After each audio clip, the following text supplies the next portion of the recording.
Good evening and welcome to the Business Day. I am Vashan Brown.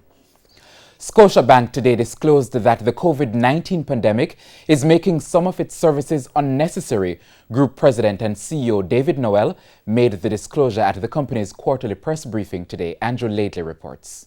Scotia Group today posted net profit of $5.5 billion for the 9-month period November 2019 to July 2020.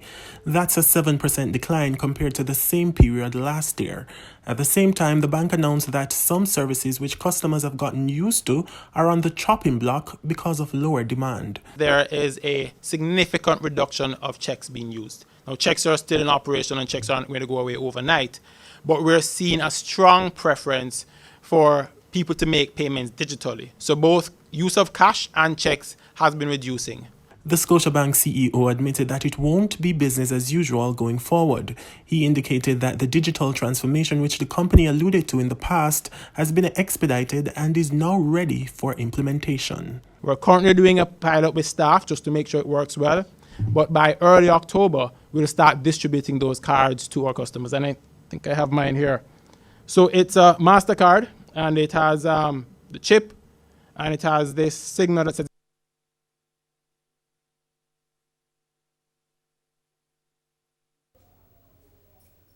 And we do apologize for the abrupt end to that story.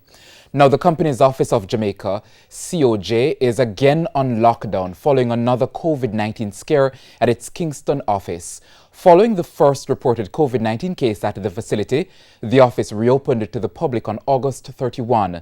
The COJ again closed today to facilitate deep cleaning and sanitization.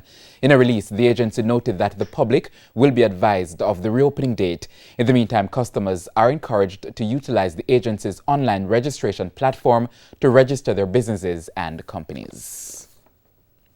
The Jamaican dollar continued to appreciate today. At the end of trading, the US dollar was being sold for $144.48.